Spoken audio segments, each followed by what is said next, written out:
I'm very pleased to have the opportunity to address the World Parks Congress with this video message today.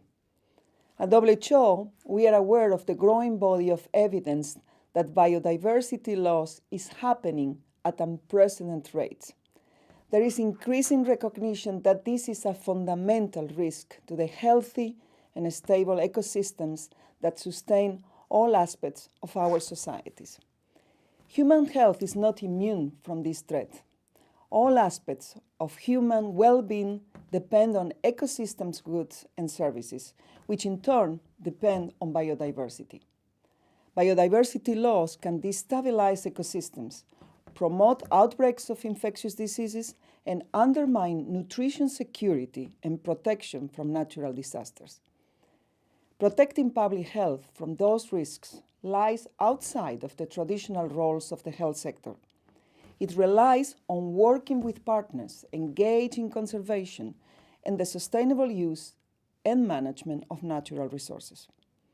In this regard, I would like to express my appreciation for the leadership that the Secretariat of the Convention on Biological Diversity has shown in promoting the linkages between biodiversity and health, and for their collaboration with WHO. We have carried out a series of activities together.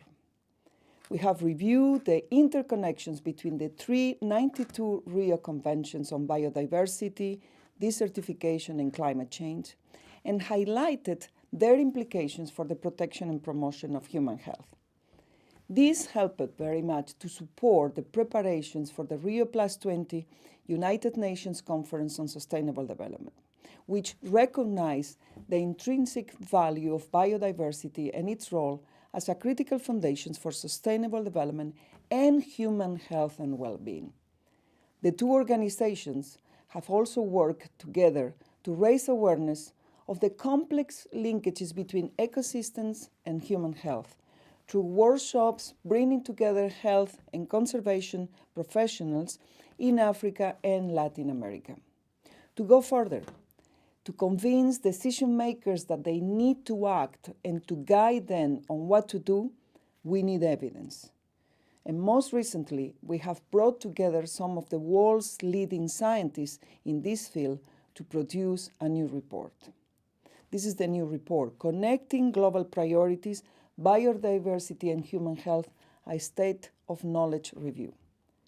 This report synthesizes the available information on the most important interlinkages, for example, between biodiversity, ecosystem stability, and emerging infectious diseases, such as the Ebola virus, and the connection between biodiversity, nutritional diversity, and health. It also covers the potential benefits of closer partnerships between conservation and health, from improved surveillance of infectious diseases in wildlife and human populations, to promoting access to green spaces to promote physical activity and mental health.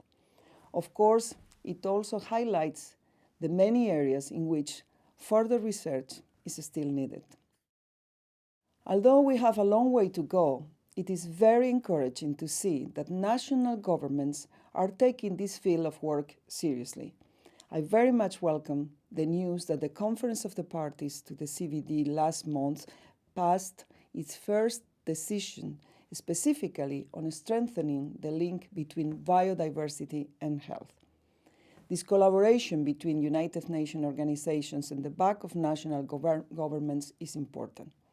This is, however, only one small part of what needs to happen to promote healthy environments and healthy people as part of the overall goal of sustainable development. We look forward to working jointly with the Convention of Biological Diversity and the International Union of Conservation of Nature, all of those colleagues, and the wider conservation community to support this important agenda. I wish you a lot of success in this important meeting.